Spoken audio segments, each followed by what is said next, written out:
Hello students, neural control and coordination lecture 6 में आज अपन discuss करने जा रहे हैं ह्यूमन नर्वस सिस्टम के बारे में, जो कि बहुत ही ज़्यादा इम्पोर्टेंट है और यहाँ से क्वेश्चंस पूछे जाने के चांसेस जो है नीट में हर बार बने रहते हैं। तो आपको ये वाला टॉपिक अच्छे से समझना है, वीडियो को पूरा ज़रूर देखना है।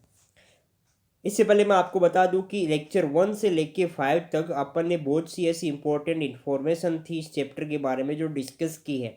लेक्चर फर्स्ट के अंदर मैंने बताया था कि नीट के हिसाब से ये वाला टॉपिक कितना इंपॉर्टेंट है, कितने यहाँ से क्वेश्चंस पूछे जाते हैं। उसके अलावा न्यूरॉन की स्ट्रक्चर को भी फर्स्ट लेक्चर में डिस्कस किया था। साइटोन, डेंड्रोन, एक्सोन क्या होते हैं, नीजल ग्रेन्यूल्स क्या होते हैं, न्यूरोफाइब्रिल्स क्या होते हैं, ये सारी चीज़ें अपन लेक्चर फर्स्ट में डिस्कस कर चुके हैं। लेक्चर सेकंड जो था, उस सेकंड लेक्चर में अपन ने बात करी थी कि जो न्यूरोग्लियल सेल्स क्या होती है, टाइप्स ऑफ न्यूरॉन को भी अपन ने वहाँ पर डिस्कस किया था। लेक्चर थर्ड के अंदर अपन ने इम्पल्स क्या होते हैं, स्टिमुलस क्या होता है, उनके बारे में बात करी थी। इसके अलावा न्यूरॉन की डिफरेंट जो प्रॉपर्टीज़ होती है उनको भी वहाँ पे अपन ने डिस्कस किया था। लेक्चर 4 जो है, उस फोर्थ लेक्चर में अपन ने mechanism of impulse conduction in neuron को डिस्कस किया था। और फिफ्थ लेक्चर में अपन ने स्नैप्स की बात करी थी, टाइप्स ऑफ स्नैप्स, और स्नैप्स के अक्रॉस जो है इम्पल्स कंडक्शन किस तरीके से होता है, या अपन बोल सकते हैं कि इम्पल्स ट्रांसमिशन जो है वो स्नैप्स के अक्रॉस किस तरीके से होता है। ये सारी चीज़ें जो है मैं डिस्कस कर चुका हूँ लेक्चर 1 से लेके 5 तक। ये सारे के सारे लेक्चर आपको मेरे यूट्यूब चैनल जिसका नाम है बायोलॉजी बाय संदीप सिंह राव, इस पे अलग से प्लेलिस्ट बनी हुई है जिसका नाम है न्यूरल कंट्रोल एंड कोऑर्डिनेशन। वहाँ पर आपको सारे वीडियोस इस चैप्टर के मिल जाएंगे। और चैनल अगर आप फर्स्ट टाइम देख रहे हैं तो सबसे पहले चैनल को सब्सक्राइब कर ले, और चैनल पर जो बेल आइकन है, घंटी का जो निशान है, उस पर आप क्लिक करें, जिससे कि मैं कोई नया वीडियो अपलोड करूँगा तो उसकी इन्फॉर्मेशन आपके पास जो अपडेट है वो तुरंत पहुंच जाएगी। ठीक है, तो ये आपको फ़ायदा होने वाला है। इसके अलावा बहुत सी ऐसी इन्फॉर्मेशन है जो एग्ज़ाम से रिलेटेड है, बहुत से इंपॉर्टेंट क्वेश्चंस है जो मैंने वहाँ पर डिस्कस किए हैं। तो और भी बहुत सारे वीडियोज आपको इस चैनल पर देखने को मिल जाएंगे। अब अपन स्टार्ट करते हैं। टॉपिक कौन सा है अपना? Human nervous system. तो आइए बात करते हैं इस चैप्टर के बारे में, टॉपिक के बारे में। ह्यूमन नर्वस सिस्टम यानी कि अपना जो नर्वस सिस्टम है वो दो पार्ट से मिलके बना होता है। इसके एक पार्ट को अपन बोलते हैं सेंट्रल नर्वस सिस्टम, और दूसरे पार्ट को अपन बोलते हैं पेरिफेरल नर्वस सिस्टम।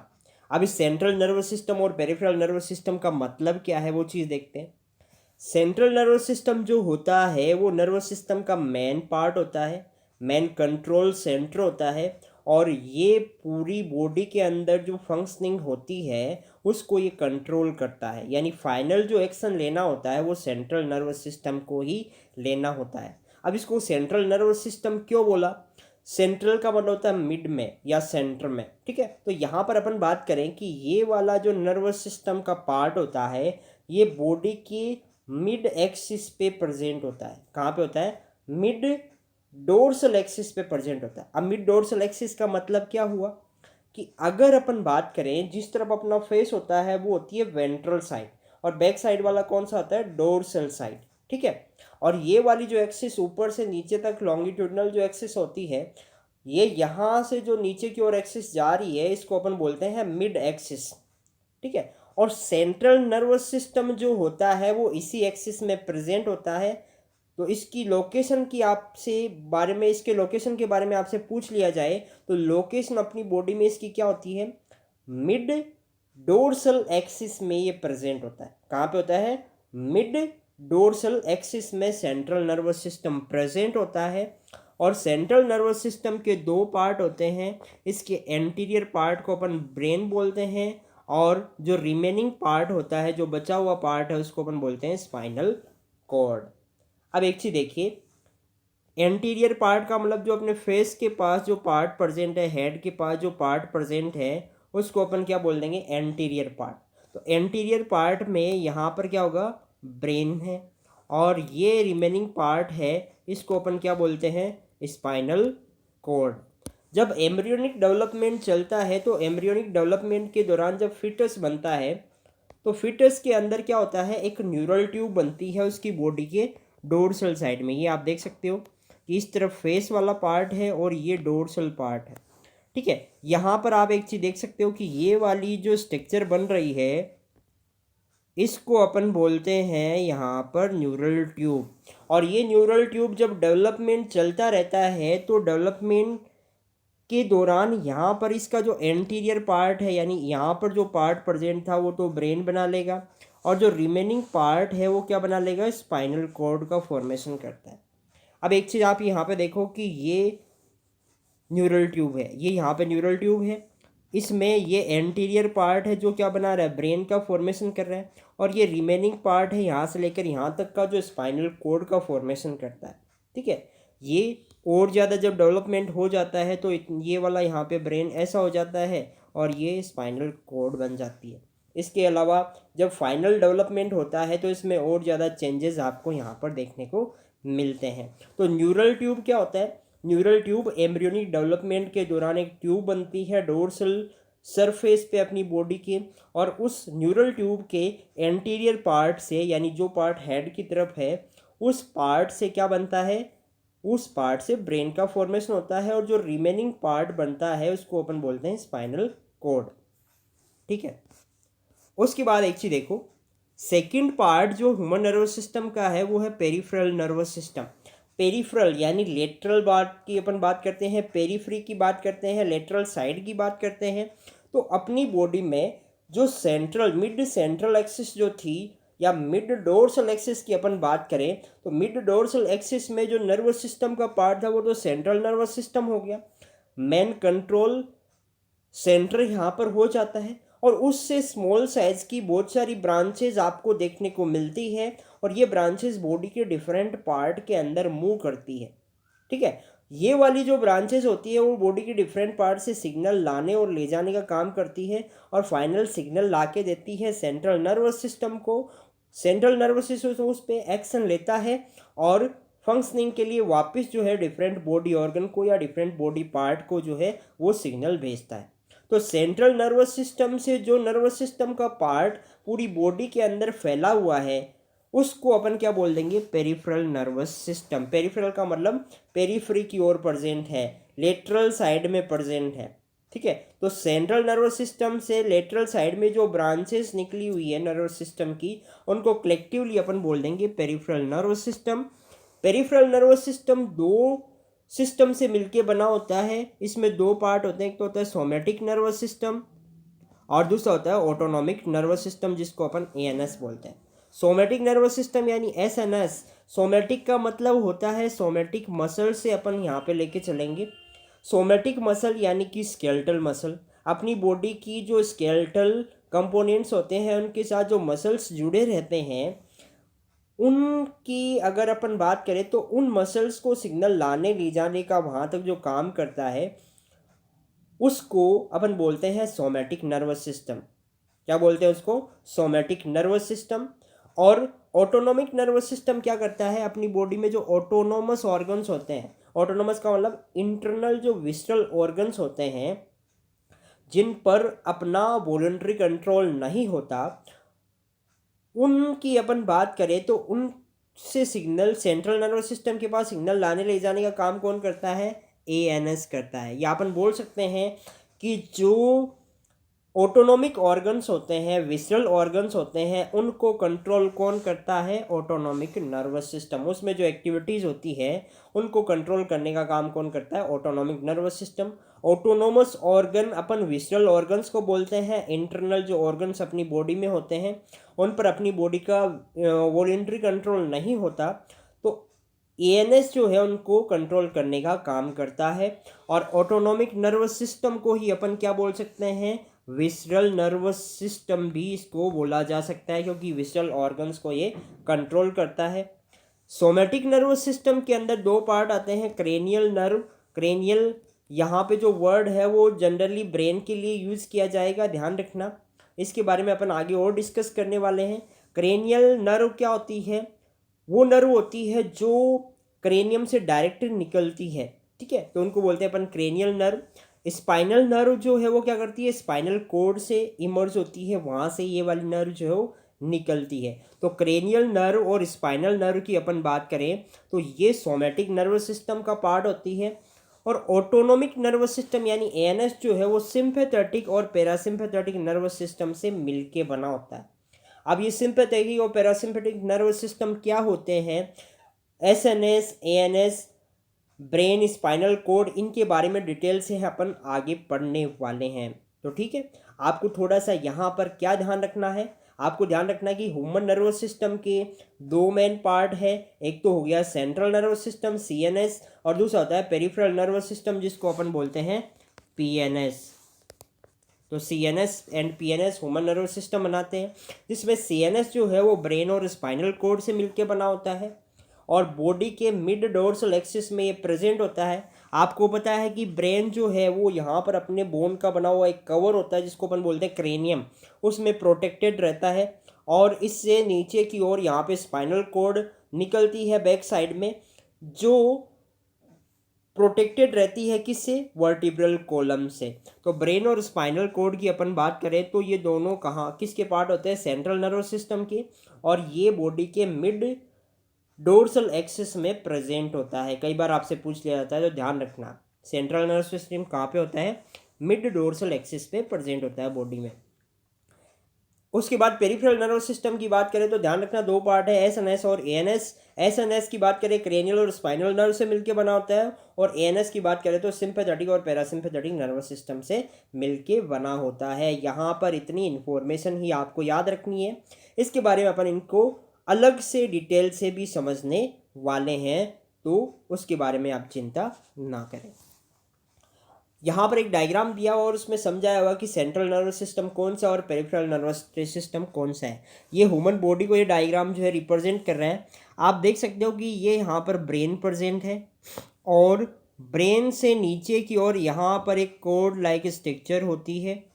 ठीक है, तो यहाँ पर एक चीज़ देखो, ये ब्रेन हो गया, ये स्पाइनल कोड हो गया। आपको लग रहा है कि ये बॉडी के मिड सेंट्रल एक्सिस पे प्रेजेंट है और मेन कंट्रोल सेंटर होता है नर्वस सिस्टम का। तो यहाँ पर इसको अपन क्या बोल देंगे? ब्रेन और स्पाइनल कोड को कलेक्टिवली अपन बोलते हैं सीएनएस यानी सेंट्रल नर्वस सिस्टम। उसके बाद एक चीज़ देखो, इससे ब्रेन से ब्रांचेस निकली हुई है और यहाँ से स्पाइनल कोड से भी बहुत सारी ब्रांचेज है जो पूरी बॉडी के अंदर यहाँ पर क्या कर रही है? मूव कर रही है। तो यहाँ पर एक चीज़ देखो, ये जो नर्वस सिस्टम का पेरिफेरी की तरफ पार्ट प्रेजेंट है, इसको अपन क्या बोल देंगे? Peripheral nervous system. क्या बोलेंगे? जो येलो कलर में है वो तो पेरिफेरल नर्वस सिस्टम हो गया, और सेंट्रल रीजन में जो प्रेजेंट है वो कौन सा हो जाएगा? Central nervous system. ये वाला बात क्लियर है कि नहीं है? ये वाला जो डेवलपमेंट मैंने अभी बताया था उसको यहाँ पर डिस्क्राइब कर रहा है ये वाला डायग्राम, तो इसको आप अच्छे से एक बार देख लेना। सेंट्रल नर्वस सिस्टम के बारे में कुछ इंपॉर्टेंट पॉइंट्स है जिसको अपन डिस्कस करेंगे डिटेल से। यहाँ पर सीएनएस को अपन समझेंगे। तो देखिए, सेंट्रल नर्वस सिस्टम जो है वो अपनी बॉडी के मिड डोर्सल एक्सिस पे प्रेजेंट होता है। ये चीज़ मैंने यहाँ पे पहले आपको बता दी है। उसके बाद बात करें तो सीएनएस का फॉर्मेशन न्यूरल ट्यूब से होता है। न्यूरल ट्यूब क्या होती है? अपनी बॉडी के डोर्सल साइड में एक स्ट्रक्चर, एक ट्यूब का फॉर्मेशन होता है एम्ब्रियोनिक डेवलपमेंट के दौरान, और ये जो न्यूरल ट्यूब होती है वो एक्टोडर्म से बनती है और इसी से आगे जाके जो है सीएनएस का फॉर्मेशन होता है। क्लियर है कि नहीं है ये वाला बात? तो एम्ब्रियोनिक डेवलपमेंट के दौरान न्यूरल ट्यूब जो है उसका जो एंटीरियर पार्ट है वो तो ब्रेन का फॉर्मेशन करेगा, और जो रेस्ट रिमेनिंग पार्ट है वो स्पाइनल कोड का फॉर्मेशन करता है। ब्रेन और स्पाइनल कोड को कलेक्टिवली अपन क्या बोलते हैं? सीएनएस बोलते हैं। क्लियर है कि नहीं है? ठीक है, तो यहाँ पर इंपॉर्टेंट पॉइंट कौन सा है? सीएनएस मिड डोर्सल एक्सिस पे प्रेजेंट होता है। न्यूरल ट्यूब से इसका फॉर्मेशन होता है। न्यूरल ट्यूब का ओरिजिन कहाँ से होता है? एक्टोडर्म से। न्यूरल ट्यूब के एंटीरियर पार्ट से ब्रेन बनता है, पोस्टीरियर या रिमेनिंग पार्ट से स्पाइनल कोड का फॉर्मेशन होता है। ब्रेन और स्पाइनल कोड को अपन सीएनएस कलेक्टिवली बोलते हैं। क्लियर है? ब्रेन की बात करें तो ब्रेन को अपन साइंस की लैंग्वेज में इंसिफेलोन बोलते हैं। ठीक है, और ब्रेन जो है उसको क्रेनियम और मेनिंजेस मिलके प्रोटेक्ट करती है। क्रेनियम को अपन ब्रेन बॉक्स भी बोलते हैं। क्रेनियम क्या होता है? 8 बोन का बना हुआ कवर होता है, और ये बॉक्स लाइक स्ट्रक्चर होती है जो ब्रेन को प्रोटेक्ट करती है, इस वजह से इसको ब्रेन बॉक्स भी अपन बोलते हैं। जैसे सपोज ये यहाँ पर क्रेनियम है, क्रेनियम के नीचे की ओर यहाँ पर कनेक्टिव टिश्यू की लेयर्स होती है जिनको अपन क्या बोलते हैं? मेनिंजेस बोलते हैं। ठीक है। और मेनिंजेस के नीचे यहाँ पर जो है वो प्रेजेंट होता है आपका ब्रेन। तो ब्रेन के ऊपर यानी ब्रेन से आउटसाइड अपन चलें तो ब्रेन के जस्ट आउटसाइड में क्या है, मेनिंजेस, और मेनिंजेस के आउटसाइड में क्या है, क्रेनियम। क्लियर है कि नहीं है? तो यहाँ पर ध्यान रखिए, क्रेनियम या ब्रेन बॉक्स की बात की जाए तो टोटल 8 बोन से मिलकर बना होता है, बोनी कवर होता है, ब्रेन को प्रोटेक्ट करता है, इस वजह से इसको ब्रेन बॉक्स भी बोलते हैं। और इसके नीचे की ओर क्या प्रेजेंट होती है, मेनिंजेस, जो कनेक्टिव टिश्यू की लेयर होती है। यहाँ पर कलेक्टिव लीन लेयर्स को अपन मेनिंजेस बोलते हैं, सिंगल लेयर की बात होती है तो उसको अपन बोल देंगे मेनिक्स। क्लियर है कि नहीं है? वेट की बात आती है तो ह्यूमन के अंदर जो एडल्ट मेल होता है उसमें ब्रेन का वेट अप्रोक्सीमेट 1400 ग्राम होता है, और एडल्ट फीमेल में ये वेट 1250 ग्राम होता है। तो ध्यान रखिए, फीमेल के अंदर यहाँ पर ब्रेन का वेट मेल के कंपेयर में कम होता है, पर इसका कतई ये मतलब नहीं है कि इंटेलिजेंस जो है वो फीमेल की कम होगी मेल के साथ। यानी ब्रेन का साइज कभी भी ये डिसाइड नहीं करता, यानी जितना बड़ा ब्रेन होगा ये ज़रूरी नहीं है कि उसकी इंटेलिजेंस उतनी ही ज़्यादा हो। ठीक है, छोटा ब्रेन है, कम साइज का है, लो वेट का है, तो वो भी ज़्यादा इंटेलिजेंस वाला हो सकता है। तो ब्रेन साइज कभी भी ये डिसाइड नहीं करता कि इंटेलिजेंस जो है वो कैसा होगा। ठीक है, सिंपल सा पॉइंट यहाँ पे याद रखना है कि एडल्ट मेल में वेट 1400 ग्राम होता है और एडल्ट फीमेल में 1250 ग्राम होता है। ब्रेन साइज इंटेलिजेंस को कभी भी डिसाइड नहीं करता। क्रेनियम की अपन बात करें तो इसको अपन ब्रेन बॉक्स भी बोलते हैं। बोनी कवर होते हैं, यानी बोन का बना हुआ कवर होता है। टोटल 8 बोन होती है, जिसमें एक फ्रंटल, 2 टेम्पोरल, 2 पेराइटल, एक स्पिनॉइड, एक इथेमॉइड और एक ऑक्सीपिटल बोन होती है। ये आप देख सकते हो कि यहाँ से लेकर ये पूरा अपने स्कल को रिप्रेजेंट कर रहा है, और इस स्कल के अंदर यहाँ पर ये जो पोर्शन है वो रिप्रेजेंट कर रहा है क्रेनियम को। ये यहाँ से लेकर यहाँ तक का जो पार्ट है वो फेस को रिप्रेजेंट कर रहा है। क्लियर है कि नहीं है? ये यहाँ पर ये वाले पोर्शन की अपन बात करें तो ये क्या है, क्रेनियम, और ये वाला पार्ट किसका है, फेस का।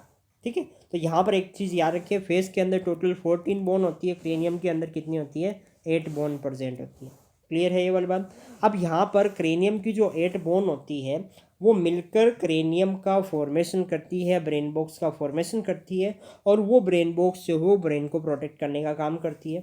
अपनी बॉडी की अपन बात करें तो इसमें जो क्रेनियम है उसकी फ्रंट पोर्शन जो है वहाँ पर एक बोन प्रेजेंट होती है, जिसको अपन बोलते हैं फ्रंटल बोन। यहाँ पे आप देख सकते हो ये वाली फ्रंटल बोन है। क्रेनियम जो उसकी रूप का फॉर्मेशन 2 बोन करती है, इस तरीके से यहाँ पर प्रेजेंट होती है, और इन बोन को अपन बोलते हैं पेराइटल बोन। ये क्रेनियम की रूप का फॉर्मेशन करती है, कितनी होती है, 2 होती है। पीछे की ओर यहाँ पर बैक साइड में अपन बात करें तो नेक के पास में यहाँ पर जो बोन प्रेजेंट है उसको अपन बोलते हैं ऑक्सीपिटल बोन, और कितनी होती है, 1 होती है। क्रेनियम के लेटरल साइड में जो यहाँ पर बोन होती है जहाँ पर अपन ईयर प्रेजेंट है, ठीक है, यहाँ पर अपन बात करें तो एक बोन इस साइड में प्रेजेंट है, एक बोन इस साइड में। तो क्रेनियम के लेटरल साइड में जो बोन होती है उनको अपन बोलते हैं टेम्पोरल बोन। कितनी होती है, 2 होती है। इसके अलावा स्पिनॉइड बोन प्रेजेंट होती है एक, और एक इथेमॉइड बोन प्रेजेंट होती है। इथेमॉइड बोन यहाँ पे शो नहीं हो रही क्योंकि ये जो है क्रेनियम का फ्लोर का फॉर्मेशन करती है। ये वाली बात क्लियर है कि नहीं है? तो ये डिफरेंट टाइप की यहाँ पर बोन्स प्रेजेंट है। टोटल कितनी होती है, 8 बोन्स होती है, मिलके किसका फॉर्मेशन करती है, क्रेनियम या ब्रेन बॉक्स का। ब्रेन बॉक्स क्या करता है, ब्रेन को प्रोटेक्ट करने का काम करता है। और उसके बाद अपन बात करें मेनिंजेस की, तो कनेक्टिव टिश्यू की बनी हुई लेयर्स होती है जो सेंट्रल नर्वस सिस्टम को प्रोटेक्ट करने का काम करती है। सेंट्रल नर्वस सिस्टम यानी ब्रेन और स्पाइनल कॉर्ड दोनों को प्रोटेक्ट करने का काम ये करेगी। क्लियर है ये वाली बात? अब इसमें से ब्रेन को जो प्रोटेक्ट करती है उनको अपन बोलते हैं क्रेनियल मेनिंजेस, और सिंगल लेयर को अपन यहाँ पे क्या बोलेंगे, मेनिक्स। जैसे कलेक्टिवली तो मेनिंजेस बोल दिया, सिंगल लेयर की बात करें तो इसको अपन बोलते हैं मेनिक्स। ठीक है, यहाँ पर ब्रेन को प्रोटेक्ट जो करेगी उनको अपन बोल देंगे क्रेनियल मेनिंजेस, और स्पाइनल कोड को जो प्रोटेक्ट करती है उसको अपन बोल देंगे स्पाइनल मेनिंजेस। क्लियर है ये वाली बात? मेनिंजेस जो होती है उसका फंक्शन क्या होता है, ये ब्रेन और स्पाइनल कोड को सपोर्ट प्रोवाइड करती है, और एक्सटर्नल जर्क यानी आउटसाइड से कोई चोट वगैरह लगती है तो उससे ब्रेन और स्पाइनल कोड को ये प्रोटेक्ट करने का काम करती है। क्लियर है? 3 टाइप की मेनिक्स जो है वो प्रेजेंट होती है, जिसमें से आउटर साइड में कौन सी होगी, ड्यूरामेटर इसको हार्ड मदर भी बोलते हैं, हार्ड होती है, थिक होती है। उसके बाद मिडल में आती है अरेक्नोइड। आउटसाइड से इनसाइड में अपन चल रहे हैं तो आउटसाइड में कौन सी होगी, ड्यूरामेटर, जो क्रेनियम के पास में होती है, हार्ड और थिक होती है, लेस वेस्कुलर होती है, इसको अपन बोल देंगे हार्ड मदर। सेकंड आती है अरेक्नोइड। अरेक्नोइड की बात करें तो इसको सीरस मेम्ब्रेन बोलते हैं। सीरस का मतलब यहाँ पर क्या होता है, लिक्विड से होता है, वाटरी फ्लूइड से होता है। तो एक चीज़ आप याद रखिए कि अरेक्नोइड और पायामेटर के बीच में यहाँ पर एक फ्लूइड प्रेजेंट होता है, जिसको अपन बोलते हैं CSM। अरेक्नोइड थिन होती है, क्या होती है, थिन होती है, एवेस्कुलर होती है। और ये वाली क्या करती है, उस फ्लूइड को आउटसाइड से कवर करते हुए प्रेजेंट होती है। जैसे एक बैलून की अपन बात करें तो बैलून की मेम्ब्रेन जो है वो वाटर को कवर करके प्रेजेंट होती, कवर करते हुए प्रेजेंट होती है। जैसे बैलून के अंदर अपन ने पानी डाला हुआ है, एक बैलून को वाटर से पूरा फिल किया हुआ है, तो वहाँ पर बैलून की जो मेम्ब्रेन होती है उसको अपन सीरस मेम्ब्रेन बोल सकते हैं, ठीक है।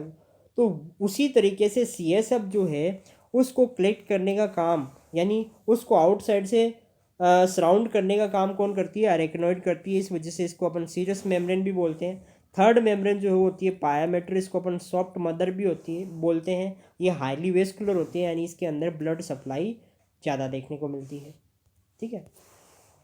अब देखो यहाँ पर जो है एक सेक्शन दिया हुआ है जिसके अंदर क्या है, आउटसाइड से इनसाइड डिफरेंट लेयर्स, मेनिंजेस को रिप्रेजेंट किया हुआ है, क्रेनियम को रिप्रेजेंट किया हुआ और ब्रेन को भी यहाँ पर रिप्रेजेंट किया हुआ है। ये आउटसाइड में आप देख सकते हो कि ये स्किन के पार्ट को रिप्रेजेंट कर रहा है। स्किन को यहाँ पर हेयर्स जो है वो प्रेजेंट होते हैं। ये आउटसाइड वाला पार्ट है, यहाँ पे स्किन आप देख सकते हो, और इस स्किन के अंदर यहाँ पर क्या है, हेयर्स प्रेजेंट है। डिफरेंट जो है ग्लैंड्स यहाँ पे आपको देखने को मिलती है। उसके बाद अपन बात करें तो इस से नीचे की ओर अपन चलते हैं तो यहाँ पर आ जाता है आपका क्रेनियम। ये वाला जो पोर्शन है वो क्रेनियम को रिप्रेजेंट कर रहा है, ठीक है। और क्रेनियम किसका पार्ट है, स्कल का पार्ट है, तो यहाँ पे इसको स्कल से रिप्रेजेंट किया हुआ है, अपन इसको क्रेनियम बोल सकते हैं, ठीक है। थर्ड अपन बात करें तो उसके बाद स्टार्ट हो जाती है आपकी डिफरेंट मेनिंजेस। क्लियर है यहाँ पे बात। इसमें आउटसाइड में जो मेनिक्स प्रेजेंट है उसको अपन बोलते हैं ड्यूरामेटर। और एक चीज़ देखो, ड्यूरामेटर के अंदर भी क्या होती है, दो लेयर होती है, एक तो आउटर लेयर होती है, इनर लेयर होती है। आउटर लेयर को यहाँ पर पेरियोस्टियल ड्यूरामेटर भी बोल सकते हैं, ठीक है। ओस्टियल, ओस्टियल का मतलब ये यहाँ पर बोन के कांटेक्ट में है, इस वजह से इसको ओस्टियल ड्यूरामेटर बोला गया है, ठीक है। सेकंड अपन बात करें तो इससे नीचे की ओर है मेनिंजियल मेम्ब्रेन। तो यहाँ पर देखिए ये मेनिंजियल ड्यूरामेटर जो होता है इसमें ब्लड वेसल्स प्रेजेंट होती है, ठीक है। तो इन दोनों को कलेक्टिवली अपन क्या बोल देंगे यहाँ पर, ड्यूरामेटर, जो कि आउटर मेनिक्स होती है। उसके बाद सेकंड आता है यहाँ पर ये जो व्हाइट कलर की आप देख रहे हो इसको अपन बोलते हैं अरेकेनॉइड मेटर। और सबसे नीचे की ओर जो है वो कौन सा हो जाएगा, ये वाली जो मेम्ब्रेन है वो कौन सी है, पायामेटर। ड्यूरामेटर और अरेकिनोइड के बीच में जो स्पेस होता है उसको अपन बोल देंगे सब ड्यूरल स्पेस। क्या बोलेंगे, सब ड्यूरल स्पेस। ड्यूरामेटर और अरेकिनोइड के बीच में जो स्पेस है इसको अपन बोल देंगे सब ड्यूरल स्पेस, ठीक है, ठीक है। और ड्यूरामेटर और क्रेनियम के बीच में एक चीज़ देखो, ये ड्यूरामेटर है यहाँ पर और ये क्रेनियम है, इन दोनों के बीच में जो स्पेस है उसको अपन बोल देंगे एपीड्यूरल स्पेस, एपीड्यूरल स्पेस। और ड्यूरामेटर और अरेकिनोइड के बीच में जो स्पेस है उसको अपन बोल देंगे सब ड्यूरल स्पेस। इस तरह से अरेकिनोइड और पायामेटर के बीच में जो स्पेस प्रेजेंट है उसको बोल देंगे सब अरेकिनोइड स्पेस। और इस स्पेस में जो है CSF यानी सेरिब्रो स्पाइनल फ्लूइड प्रेजेंट होता है। सेरिब्रो स्पाइनल फ्लूइड क्या होता है इसको अपन आगे डिस्कस करने वाले हैं। पायामेटर के नीचे यहाँ पर जो है स्टार्ट हो जाता है आपका ब्रेन, और ब्रेन के अंदर जो ब्रॉड पार्ट है उसको अपन बोलते हैं सेरिब्रम। सेरिब्रम के पेरिफेरल पार्ट की बात करें तो उसको सेरिब्रल कॉर्टेक्स अपन बोलते हैं। तो यहाँ पर एक चीज़ देखिए, डिफरेंट मेनिंजेस जो है उसको यहाँ पर रिप्रेजेंट किया हुआ है। आउटसाइड वाली ड्यूरामेटर, ठीक है, फिर अरेकिनोइड, फिर आ जाता है पायामेटर। ये तीनों क्या है, यहाँ पे मेनिक्स को रिप्रेजेंट कर रही है, ये स्कल यानी कि क्रेनियम को रिप्रेजेंट यहाँ पर कर रहा है। क्रेनियम फेशियल बोन मिलके स्कल का यहाँ पे फॉर्मेशन करती है, ये आप सबको पता है, ठीक है। और स्कल के आउटसाइड में यहाँ पे स्कैल्प यानी कि स्किन वाला जो पार्ट है वो आता है।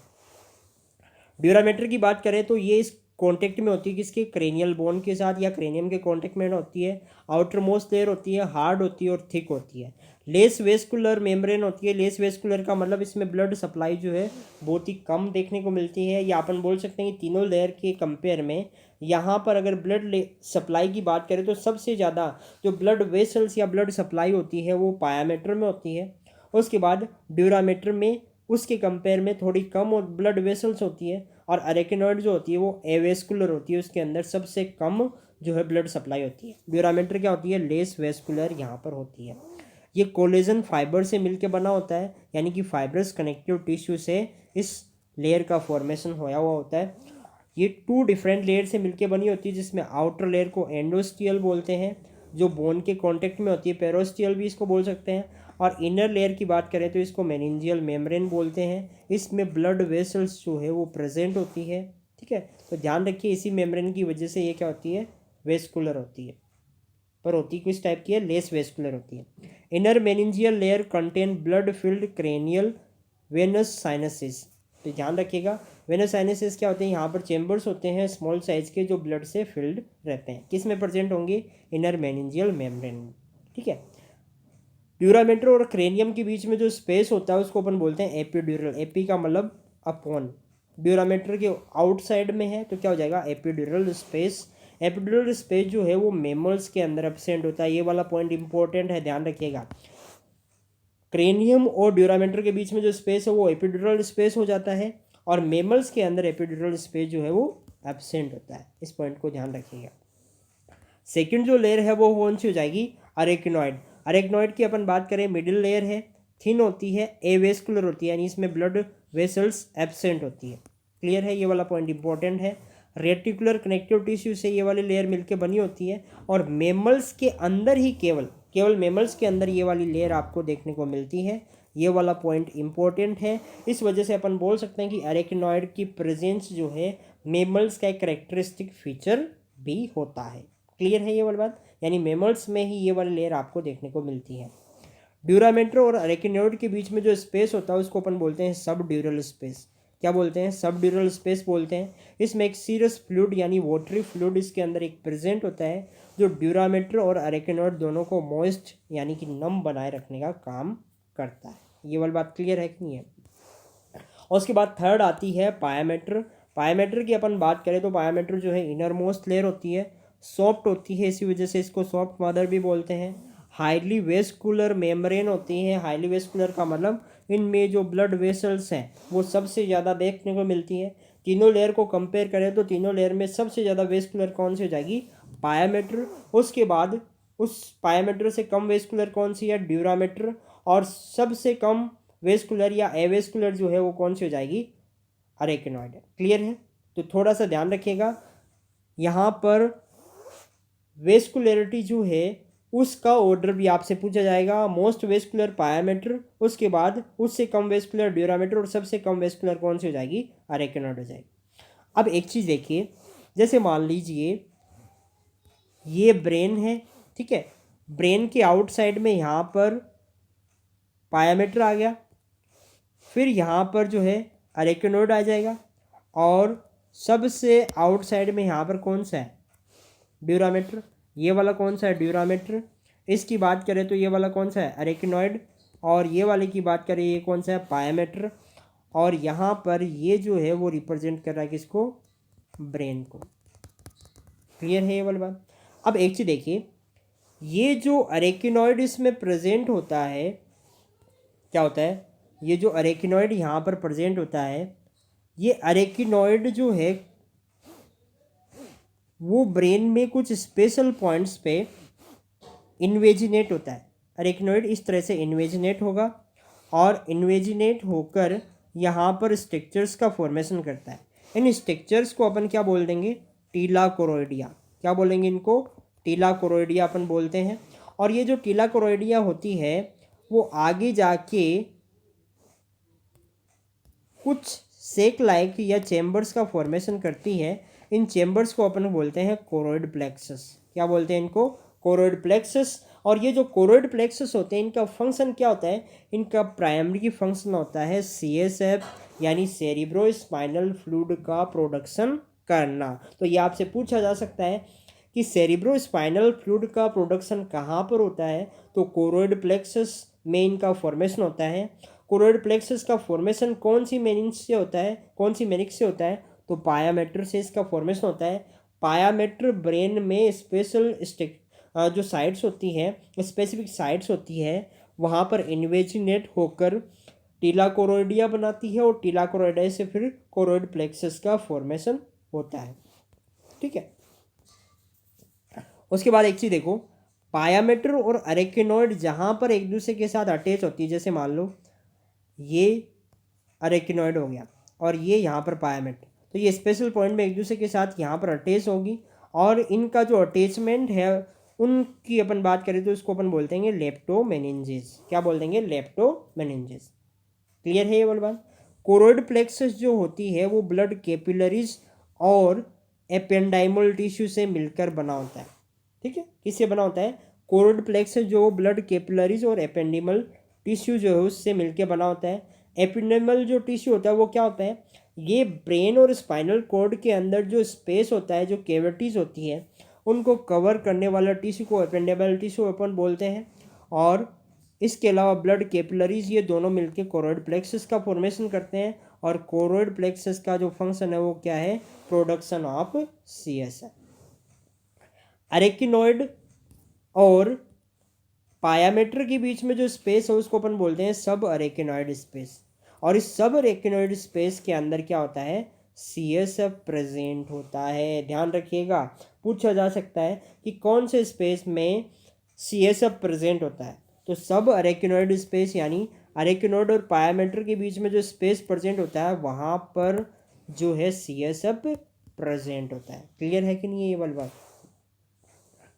देखो यहाँ पे बताया टीला कोरोइडिया क्या होती है, टीला कोरोइडिया जो है रीजन होती है किसमें, मेनिंजेस, पायामेटर, और पायामेटर जो है वो इन्वेजिनेट होता है ब्रेन में, उनकी वजह से इसका फॉर्मेशन होता है। और अंडरलाइन जो एपेंडाइमल टिश्यूज होते हैं वो मिलकर यहाँ पर कोरोइड प्लेक्सस का फॉर्मेशन करते हैं। तो क्लियर है, टीला कोरोइडिया पायामेटर के इन्वेजिनेशन से यहाँ पर बनने वाली स्ट्रक्चर है और ये यहाँ पर ब्लड वेसल्स यानी बाय ब्लड वेसल्स तो किसका पार्ट थी, यहाँ पर पायामेटर की थी, क्योंकि पायामेटर जो है वो हाईली वेस्कुलर होता है। क्लियर है, और एपेंडाइमल टिश्यू के साथ ये मिलकर यहाँ पर क्या बनाते हैं, कोरोइड प्लेक्सस का फॉर्मेशन करती है। कोरोइड प्लेक्सस जो अटैच रहता है ब्रेन की वेंट्रिकल के साथ, तो ब्रेन की वेंट्रिकल कोरोइड प्लेक्सस, ठीक है। और यहाँ पर अपन बात करें किसकी, सब अरेकिनॉइड स्पेस की।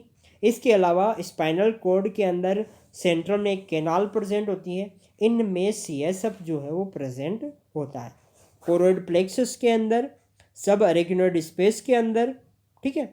इसके अलावा ब्रेन की वेंट्रिकल के अंदर, और जो सेंट्रल कैनाल प्रेजेंट होती है किसके अंदर, स्पाइनल कॉर्ड के अंदर, उनके अंदर सीएसएफ जो है वो फ्लो करता रहता है। ये ध्यान रखिएगा, इसको आगे भी अपन डिस्कस करेंगे।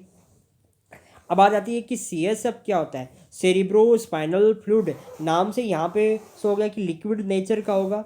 सेरिब्रो यानी ब्रेन की यहाँ पर बात हो रही है, स्पाइनल यानी स्पाइनल कॉर्ड की बात हो रही है। तो सेरिब्रल यानी कि ब्रेन और स्पाइनल कॉर्ड की अपन बात करें तो इनके अंदर जो स्पेस होता है, जो ब्रेन की वेंट्रिकल्स होती है, ब्रेन के अंदर जो चेम्बर्स होते हैं, जो खाली स्पेस होता है, उनको अपन बोलते हैं ब्रेन वेंट्रिकल्स, ठीक है। इसके अलावा सब अरेकिनॉइड स्पेस और स्पाइनल कॉर्ड में जो सेंट्रल कैनाल होती है उनके अंदर ये वाला फ्लूइड प्रेजेंट होता है। तो ब्रेन और स्पाइनल कॉर्ड के अंदर जो फ्लूइड प्रेजेंट होता है उसको ही अपन क्या बोल देंगे, सेरिब्रो स्पाइनल फ्लूइड बोल देंगे। कंपोजिशन की अगर बात करें तो इसमें वाटर प्रेजेंट होता है, protein, glucose, cholesterol, urea, salts भी इसमें प्रेजेंट होते हैं। साल्ट्स इसके अंदर कौन से हो सकते हैं, बाइकार्बोनेट, सल्फेट, क्लोराइड, किसके, सोडियम, पोटेशियम और कैल्शियम के। तो ध्यान रखिए कंपोजिशन इंपॉर्टेंट है। वैसे तो एनसीईआरटी के अंदर कंपोजिशन नहीं दिया हुआ, पर फिर भी अगर आपको ध्यान में रखना है तो आप यहाँ से रख सकते हो। कई बार इसके बारे में जो है अगर थोड़ा बहुत क्वेश्चन आगे से आउटसाइड से पूछे जाने के चांसेस होंगे तो यहाँ पर क्वेश्चन बन सकता है। तो सीएसएफ की जो कंपोजिशन है उसमें water, protein, glucose, cholesterol present होते हैं, यूरिया और सॉल्ट्स के साथ। सॉल्ट यहाँ पे कौन से होते हैं, सोडियम, पोटेशियम, कैल्शियम के बाइकार्बोनेट, सल्फेट और क्लोराइड जो है वो इसमें प्रेजेंट हो सकते हैं। पीएच कितना होता है? 7.8 होता है, जो स्लाइटली एल्कलाइन होता है, यानी कम एल्कलाइन ये वाला पीएच होता है।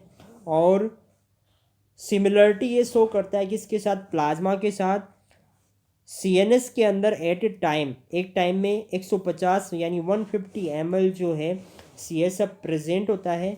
और कोरोइड प्लेक्सस जो है 24 आवर में 500 ml सीएसएफ का प्रोडक्शन करते हैं। ध्यान रखिएगा, 500 ml कोरोइड प्लेक्सस जो है 24 आवर के अंदर सीएसएफ बनाता है। और सीएनएस में एट ए टाइम, एक टाइम में, यानी अभी मैं आपसे बात कर रहा हूँ तो इस टाइम सीएनएस के अंदर कितना फ्लूइड प्रेजेंट है? 150 ml सीएसएफ जो है वो प्रेजेंट होता है। सीएसएफ की जो कंपोजिशन होती है वो प्लाज्मा की सिमिलर होती है, बट इसमें प्रोटीन और कोलेस्ट्रॉल जो है वो लेस अमाउंट में होते हैं एज कंपेयर टू प्लाज्मा, और हाई अमाउंट में क्लोराइड आयन जो है वो प्रेजेंट होता है। यानी क्लोराइड आयन का जो अमाउंट है वो प्लाज्मा के कंपेयर में सीएसएफ में ज़्यादा होता है, और प्रोटीन और कोलेस्ट्रॉल का जो अमाउंट है वो प्लाज्मा के कंपेयर में सीएसएफ में कम होता है। ये वाली बात क्लियर है कि नहीं है? फंक्शंस की बात करें तो सीएसएफ के बहुत ही इंपॉर्टेंट फंक्शन है। ब्रेन और स्पाइनल कोड जो है उसको एक्सटर्नल जर्क से ये प्रोटेक्ट करता है। ब्लड और न्यूरॉन के बीच में इंटरमीडिएट की तरह वर्क करता है, जैसे टिश्यू फ्लूइड वर्क करता है उसी तरीके से। ये न्यूट्रिएंट्स और ऑक्सीजन जो है वो न्यूरॉन को प्रोवाइड करता है, और न्यूरॉन से CO2 और अदर जो वेस्ट थे उनको कलेक्ट करने का काम करता है। न्यूरो सिक्रेटरी सेल्स होती है जिनको अपन न्यूक्लियाई भी बोलते हैं, जो हार्मोन रिलीज करती हैं। हाइपोथैलेमस किसका पार्ट है? ब्रेन का पार्ट है, और उसके अंदर हार्मोन रिलीजिंग सेल्स होती हैं जिसको अपन बोलते हैं न्यूरो सिक्रेटरी सेल्स, न्यूक्लियाई बोलते हैं इनको। और ये सीएसएफ के अंदर जो है हार्मोन रिलीज करती है। क्लियर है? ये अपनी जो ब्रेन के अंदर जो वेंट्रिकल्स होती है, सीएनएस के अंदर जो कैविटी होती है, स्पाइनल कॉर्ड के अंदर जो सेंट्रल कैविटी होती है, उनके अंदर इंटरनल प्रेशर को मेंटेन करती है। और इंटरनल प्रेशर को मेंटेन करने की वजह से ये वाली जो कैविटीज़ होती है वो कोलेप्स नहीं होती है। ये चीज़ ध्यान रखिएगा। ये बियॉन्सी प्रोवाइड करता है ब्रेन को, इसी वजह से ब्रेन का जो एक्चुअल वेट है 1.4 kg होता है, पर वो फील होता है कितना? 0.18 किलोग्राम। यानी ब्रेन को हल्का बनाने में भी ये काम करता है। एक बियॉन्सी प्रोवाइड करता है किसको? ब्रेन को। इस वजह से ब्रेन जो है वो हल्का महसूस होता है। एक्चुअल वेट उसका 1.4 किलोग्राम होता है, और ये इसको फील करवाता है कितना? 0.18 किलोग्राम। तो मेरे हिसाब से यहाँ से आपके बहुत सारे डाउट्स जो है वो क्लियर हो जाएंगे। ठीक है, तो इस टॉपिक में अपन ने सेंट्रल नर्वस सिस्टम जो है उसके बारे में डिस्कस किया, यानी ह्यूमन नर्वस सिस्टम जो है उसको स्टार्ट किया। और सेंट्रल नर्वस सिस्टम जो है उसमें ब्रेन के कुछ पार्ट को डिस्कस किया। सीएसएफ जो है वो क्या होता है, सीएसएफ का फंक्शन क्या होता है, उसको भी यहाँ पे डिस्कस किया। मेनिंजेस जो होती है वो क्या होती है, किस तरह से ब्रेन को प्रोटेक्ट करती है, वो चीज़ भी अपन ने यहाँ पे डिस्कस की। तो बहुत सा अच्छा पोर्शन आपका इस वीडियो में जो है वो क्लियर हो गया होगा। इसके अलावा और भी कोई डाउट है तो आप कमेंट कर सकते हो वीडियो के नीचे। अगले वीडियो लेक्चर में मैं उन डाउट्स को सॉल्व करूँगा, या कमेंट में भी मैं उनको सॉल्व करके बता दूँगा। Thank you.